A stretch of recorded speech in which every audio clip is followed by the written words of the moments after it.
Hello students, आप सभी का फिर से स्वागत है पॉलिटिकल साइंस अड्डा पे। बच्चों, जैसे कि मैंने प्रॉमिस किया था लास्ट क्लास में कि इस सेशन में जो हमारी 2022-23 की पॉलिटिकल साइंस है, इसको मैं आपको पूरा कंप्लीट करवाऊंगा। और जो हमारी फर्स्ट बुक है जिसका नाम है समकालीन विश्व राजनीति, इस बार आपके चैप्टर नंबर फर्स्ट का नाम बदल चुका है और इस बार चैप्टर नंबर फर्स्ट का नाम है दो ध्रुवता का अंत। दो ध्रुवता के अंत में हम क्या पढ़ने वाले हैं, इस वीडियो लेक्चर में हम क्या पढ़ने वाले हैं, मेन हम जानेंगे सोवियत संघ के बारे में और सोवियत संघ के व्यवस्था के बारे में जानने की कोशिश करेंगे। तो इस चैप्टर के अंदर देखो, दो ध्रुवता के अंत में क्या होता है, दो ध्रुवता का मतलब क्या होता है, पूरे विश्व का दो गुटों में बढ़ जाना। दो गुटों में बढ़ जाना मतलब एक की महाशक्ति कौन है, अमेरिका है, दूसरे की महाशक्ति सोवियत संघ। दो ध्रुवता के अंत में हम सोवियत संघ के विघटन के बारे में पढ़ते हैं। तो सोवियत संघ का जो विघटन है बच्चों, तो उसकी शुरुआत कहां से होती है, उसकी शुरुआत होती है बर्लिन के दीवार के गिरने से। तो हमारे मन में एक क्वेश्चन आता है, ये बर्लिन क्या है। बर्लिन बच्चों सोवियत देखिए, जर्मनी यूरोप के अंदर एक देश है जर्मनी। जर्मनी की राजधानी है बर्लिन। बर्लिन में एक दीवार खड़ी की गई थी सोवियत संघ के द्वारा। किसके द्वारा खड़ी की गई थी बच्चों? सोवियत संघ के द्वारा एक दीवार खड़ी की गई थी सोवियत संघ के द्वारा, जो जर्मनी को कितने हिस्सों में बांटती थी? दो हिस्सों में, पूर्वी जर्मनी और पश्चिमी जर्मनी। ठीक है बच्चों, यहां तक समझ आया। ये जो दीवार खड़ी की गई थी, कब खड़ी की गई थी? 1961 में। बर्लिन की दीवार 1961 में खड़ी की गई थी सोवियत संघ के द्वारा। ये दीवार 28 वर्षों तक खड़ी रही और 9 नवंबर 1989 को इस दीवार को गिरा दिया गया। ये जो दीवार थी, ये शीत युद्ध का प्रतीक थी। किसका प्रतीक थी बच्चों? शीत युद्ध का। तो ये शीत युद्ध क्या होगा, आपके मन में क्वेश्चन आ रहा होगा। शीत युद्ध का मतलब कोई युद्ध नहीं है। शीत युद्ध का मतलब होता है एक ऐसा युद्ध जिसमें लगे युद्ध होकर रहेगा, परंतु वास्तव में कोई युद्ध नहीं होता है। जो किस किस के बीच चली थी? अमेरिका और सोवियत संघ के बीच। ठीक है, तो बर्लिन की दीवार की बात कर रहे थे हम। बर्लिन की दीवार कब खड़ी की गई थी? 1961 में खड़ी की गई थी, 28 वर्षों तक खड़ी रही, 9 नवंबर 1989 को गिरा दी गई। ये 150 किलोमीटर से अधिक लंबी थी और ये जर्मनी को कितने हिस्सों में बांटती थी? पूर्वी जर्मनी और पश्चिमी जर्मनी। और इसे गिराया किसने था? पूर्वी जर्मनी के आम लोगों ने। अच्छा, ये पूर्वी जर्मनी के आम लोगों ने क्यों गिराया था, इसके बारे में हम आगे बात करते हैं। ठीक है बच्चों, तो देखिए, ये दीवार, इस दीवार के गिरने से जर्मनी का क्या हो गया? एकीकरण हो गया। जर्मनी का क्या हो गया बच्चों? एकीकरण। मतलब ये दीवार टूट गया तो जर्मनी क्या हो गई? पूर्वी जर्मनी और पश्चिमी जर्मनी एक हो गई। अच्छा, ये जो दीवार थी शीत युद्ध का प्रतीक थी। क्या थी बच्चों? शीत युद्ध का प्रतीक। क्या बताया मैंने आपको? चैप्टर का नाम क्या है? दो ध्रुवता का अंत। दो ध्रुवता के अंत में किसका अंत होता है? सोवियत संघ का। सोवियत संघ को शॉर्टकट में बोलते हैं यूएसएसआर। ठीक है, सोवियत संघ के विघटन की शुरुआत कहां से हुई थी? बर्लिन की दीवार के गिरने से। बर्लिन की दीवार के बारे में मैंने आपको बताया। अब हम जानते हैं ये सोवियत संघ क्या था। ये देखिए, आपको वर्ल्ड मैप में हमारा ये प्यारा भारत और प्यारे भारत के ऊपर आपको एक बड़ा सा एक मैप देश हुआ करता था जिसका नाम था सोवियत संघ। ठीक है, सोवियत संघ के अंदर देखिए एक बड़ा सा देश है, इसका नाम था रूस। यह पूर्वी यूरोप और यह मध्य एशिया। ये रूस, पूर्वी यूरोप और मध्य एशिया, इन गणराज्यों को, टोटल 15 देशों को मिलकर के एक बड़ा देश बना था जिसका नाम पड़ा था सोवियत संघ। क्या नाम पड़ा था बच्चों? सोवियत संघ। सोवियत संघ बना था 1917 में। इसके बारे में हम अभी देखेंगे। तो देखिए, ये सोवियत संघ के अंदर एक ही पार्टी थी। कौन सी पार्टी थी? Communist party. ये कम्युनिस्ट पार्टी का फ्लैग है, यहाँ पे जो आपको ये दिख रहे हैं लेनिन है। ठीक है, ये सोवियत संघ के संस्थापक कह सकते हैं, कम्युनिस्ट पार्टी के संस्थापक है। देखिए, सोवियत संघ में एक ही पार्टी थी। कौन सी पार्टी थी? Communist party. कम्युनिस्ट पार्टी ने कितने वर्षों तक शासन किया? 70 वर्षों तक। देखिए, ध्यान दीजिएगा, ये प्यारा भारत हमारा, ये एशिया का मैप है। इसके ऊपर आप जाते हैं तो बड़ा सा देश रूस दिखता है और ये आपको पूर्वी देश, पूर्वी यूरोप के देश है, Estonia, Latvia, Lithuania, Poland, Hungary, Romania, Bulgaria, Czechoslovakia. फिर यहाँ पे मध्य एशिया के देश है, Kazakhstan, Uzbekistan, Turkmenistan, Kyrgyzstan, Tajikistan. ये मध्य एशिया के देश है, अजरबैजान। ठीक है, तो बड़ा सा एक देश रूस, यहाँ पे पूर्वी यूरोप के देश, ये मध्य एशिया के देश, ये मिलकर के क्या बनते हैं? सोवियत संघ। सोवियत संघ में एक ही पार्टी थी। कौन सी पार्टी थी बच्चों? Communist party. कितने वर्षों तक शासन किया? 70 वर्षों तक लगभग इसने क्या करा? शासन किया। तो देखिए, हम ये जान लेते हैं, एक और पॉइंट आप जान सकते हैं, दूसरी दुनिया के लोग किसे कहते थे। देखिए, दूसरी दुनिया के, देखो ये यूरोप महाद्वीप मान लीजिए, यूरोप महाद्वीप है। ठीक है, यूरोप महाद्वीप शीत युद्ध के टाइम कितने हिस्सों में बट गया था? दो, पूर्वी यूरोप और पश्चिमी यूरोप। मैंने अभी बताया था शीत युद्ध क्या था? अमेरिका और सोवियत संघ के बीच जो विचारधाराओं की लड़ाई थी उसे हम शीत युद्ध कहते थे। पूर्वी यूरोप पे किसका वर्चस्व था बच्चों? सोवियत संघ का। किसका वर्चस्व था? सोवियत संघ का।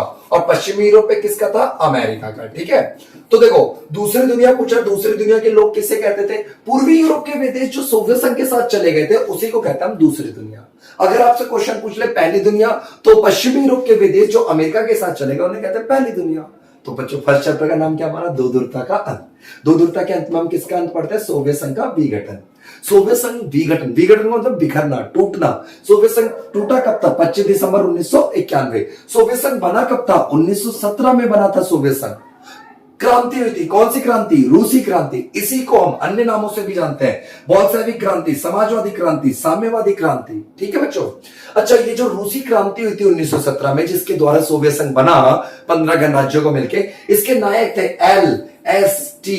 एल से लेनिन, एस से स्टालिन, टी से ट्रांस्की। ये रूसी क्रांति के नेता थे, लीडर थे। अच्छा, मैंने लेनिन के बारे में कौन बताया? कम्युनिस्ट पार्टी के संस्थापक कौन थे? Vladimir Lenin. ठीक है। सोवियत संघ के पहले राष्ट्रपति कौन थे? लेनिन थे। अच्छा, यहां पे एक और चीज आप जान लीजिए, इंपॉर्टेंट चीज है। 1949 में चीन में कम्युनिस्ट क्रांति आई थी। ये भी किसकी सपोर्ट से आई थी? सोवियत संघ के सपोर्ट से आई थी। ठीक है, इसलिए थोड़ा सा जानना है बच्चों।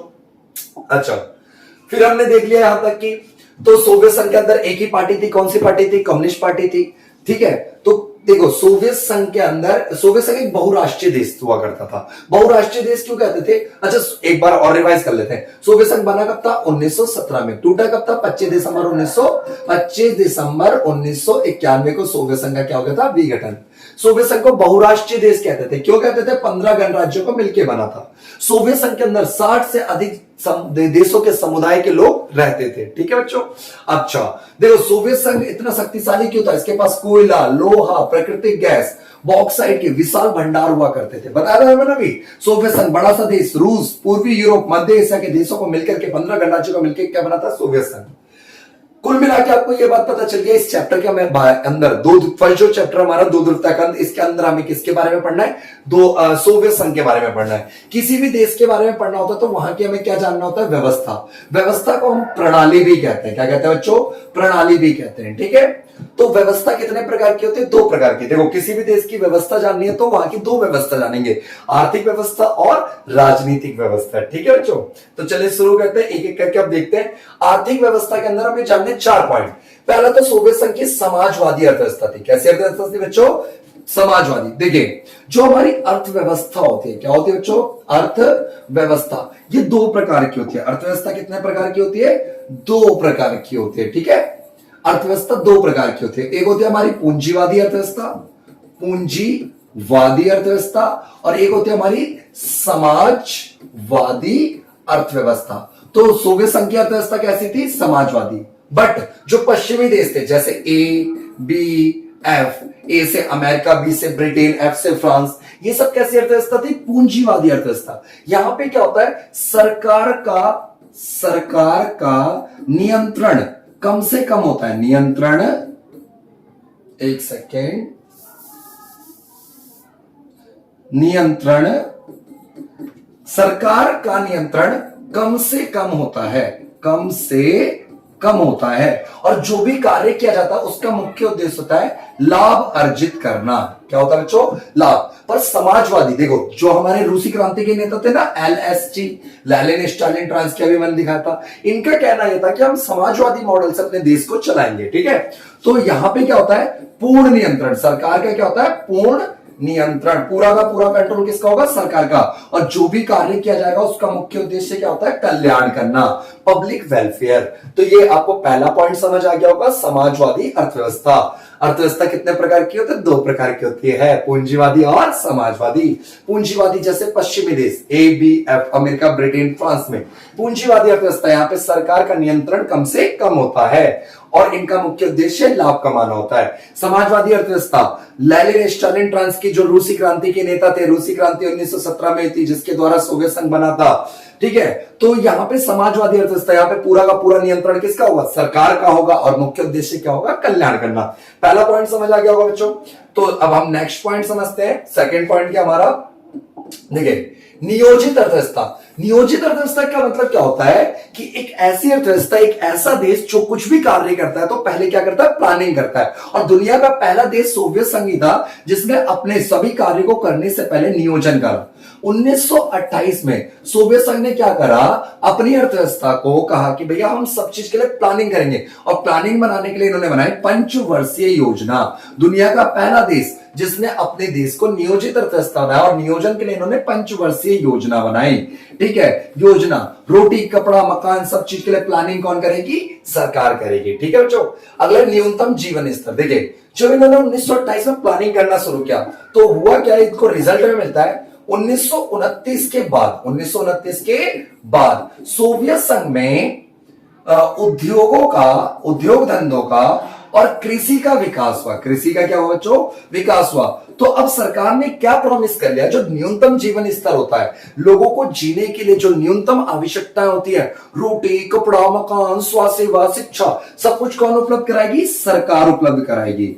न्यूनतम जरूरतें कौन उपलब्ध कराएगी? सरकार। पूर्ण रोजगार, दुनिया का पहला देश सोवियत संघ था जिसने अपने नागरिकों को नौकरी का मौलिक अधिकार दिया। तो बच्चों हमने किसी भी देश को जानना है तो वहां की व्यवस्था को जानते हैं, व्यवस्था को एक प्रणाली कहते हैं। कई बार आपसे क्वेश्चन पूछ लेता है सोवियत प्रणाली की विशेषता बताइए, तो देखिए आर्थिक व्यवस्था के अंदर हमने कितने पॉइंट जाने? 4। पहला समाजवादी अर्थव्यवस्था, नियोजित अर्थव्यवस्था, प्लानिंग करती है, पंचवर्षीय योजना बनाते हैं, न्यूनतम जीवन स्तर, रोटी कपड़ा मकान स्वास्थ्य सेवा शिक्षा सब कुछ सरकार देगी, और पूर्ण रोजगार। ठीक है, पूर्ण रोजगार का मतलब क्या हो गया? सभी लोगों को नौकरी का अधिकार देने वाला पहला देश कौन था? सोवियत संघ। अब ध्यान देंगे बच्चों, देखिए राजनीतिक व्यवस्था, राजनीतिक व्यवस्था पहला, यहां पे आपको मैंने बताया था सोवियत संघ के अंदर एक ही पार्टी थी। कौन सी पार्टी थी? Communist party. लगभग कितने वर्षों तक शासन किया? 70 वर्षों तक शासन किया। ठीक है, कम्युनिस्ट पार्टी ने लगभग कितने वर्षों तक शासन किया? लगभग 70 वर्षों तक शासन किया। ठीक है बच्चों, 70। इसकी क्या चलती थी? तानाशाही। जो सोवियत संघ के अंदर राजनीतिक व्यवस्था पढ़ रहे हैं, वहां की राजनीति को देख रहे हैं, तो सोवियत राजनीति में किसका वर्चस्व था? कम्युनिस्ट पार्टी का, वही उसकी तानाशाही चलती थी। ठीक है बच्चों, सेकंड पॉइंट देखिए, अफसरशाही का दबदबा। जो बड़े बड़े अधिकारी होते, जैसे इंडिया के अंदर आईएएस आईपीएस अधिकारी होते, बड़े बड़े सरकारी अधिकारी, उनको हम बोलते हैं अफसरशाही। इनका वर्चस्व चलता था, दबदबा चलता था बच्चों। ठीक है, थर्ड पॉइंट, SRT समाचार रेडियो टेलीविजन पर पूरा का पूरा कंट्रोल किसका था? सरकार का। अगर आपको रेडियो टेलीविजन पे कुछ भी दिखाना है, अखबार में कुछ छापना है, तो परमिशन लेनी पड़ती थी सोवियत संघ के अंदर। किससे? सरकार से। इसको कहते हैं सेंसरशिप, प्रेस सेंसरशिप, याद रखिएगा बच्चों। ठीक है, फोर्थ पॉइंट क्या है? नागरिकों की स्वतंत्रता का अभाव। सोवियत संघ एक ऐसी अर्थव्यवस्था थी जो अपने नागरिकों को सब कुछ देती, रोटी कपड़ा मकान स्वास्थ्य सेवा शिक्षा नौकरी सब कुछ उपलब्ध कराएगी, पर स्वतंत्रता का क्या था? अभाव। व्यक्ति की स्वतंत्रता की कमी थी। ठीक है बच्चों, फोर्थ पॉइंट देखिए, संघात्मक शासन प्रणाली। कहने के लिए तो यहां पे संघात्मक 11वीं क्लास में पढ़ा ना, संघात्मक शासन प्रणाली का मतलब क्या था? देखो सोवियत संघ कितने गणराज्यों का मिलकर बना था? 15। तो वहां पे शक्तियों का बंटवारा तो करना ही पड़ेगा, केंद्र सरकार राज्य सरकार में। कहने के लिए तो यहाँ पे संघात्मक प्रणाली थी, इसके बावजूद भी यहाँ पे चलती रूस की थी, मतलब केंद्रीकृत राजनीतिक व्यवस्था। तो ये राजनीतिक व्यवस्था के हमने कुछ पॉइंट देखे। देखो जो चीज आपको समझ नहीं आती वो आप मेरे को कमेंट करके पूछ भी सकते हैं। ठीक है, तो देखिए बच्चों, यहाँ पे ये प्यारा सा हमारा भारत है, भारत के ऊपर बड़ा सा देश मैंने आपको बताया था रूस, ये पूर्वी यूरोप के देश Estonia Hungary Latvia Lithuania Bulgaria Czechoslovakia. ठीक है, और ये मध्य एशिया के देश कजाकिस्तान उज्बेकिस्तान ताजिकिस्तान तुर्कमेनिस्तान, ये आपका अजरबैजान अर्मेनिया। ठीक है, ये सब सोवियत संघ के अंदर देश थे। अब देखिए एक पॉइंट हमारा, सोवियत व्यवस्था की विस्तारवादी नीति। दिसंबर 1979 में क्या होता है? सोवियत संघ ने अफगानिस्तान पे, देखिए यहां तक तो कब्जा था ही सोवियत संघ का, यहां तक, यहां पर तो था ही। अब अगला देश क्या? अफगानिस्तान। अफगानिस्तान में क्या होता है? सोवियत संघ दखलंदाजी दे देता है। दिसंबर 1979 में सोवियत संघ ने अफगानिस्तान के जितने भी मेन ठिकाने थे, काबुल हवाई अड्डा, रेडियो स्टेशन, राष्ट्रपति भवन, अन्य प्रमुख केंद्रों पर आक्रमण कर दिया। तो इसी को कहा जाता है अफगान संकट। ठीक है, इससे ना सोवियत संघ की बड़ी क्या हुई थी? बदनामी हुई थी। अब सीधे सीधे सोवियत संघ को क्या कहा जाने लगा? साम्राज्यवादी और विस्तारवादी देश माना जाने लगा। आपको सिर्फ क्या याद रखना है? दिसंबर 1979 में सोवियत संघ ने अफगानिस्तान पे आक्रमण किया, अटैक किया। तो ये हमारा फर्स्ट पार्ट हो गया बच्चों। ठीक है, अब हम जब क्या कहते हैं सेकंड पार्ट लेकर के आएंगे, तब आप सेकंड पार्ट देखिएगा। उससे पहले मैं आपको बता दूं कि देखिए हमारे इस चैनल पे आपको पॉलिटिकल साइंस की पूरी वीडियो मिलेगी, विद प्लेलिस्ट बना दी जाएगी, इंपॉर्टेंट क्वेश्चंस की वीडियो, एमसीक्यू की अलग वीडियोस रहेंगे, सब चीज की हम स्पेशल वीडियोस बना देंगे। ये मेरी इंस्टाग्राम आईडी है, आप मेरे को इस पे फॉलो कर सकते हैं, डायरेक्ट मैसेज करके इस पे आपके जो भी प्रॉब्लम्स है उसको सॉल्व कर सकता हूं। और आप हमारे नोट्स को भी, पॉलिटिकल साइंस के नोट्स को भी परचेज कर सकते हैं, उसके लिए भी आप मेरे को इंस्टाग्राम पे मैसेज कर सकते हैं, पूरी हमारी बुक खरीद सकते हैं। ठीक है, thank you so much watching political science. Thank you so much.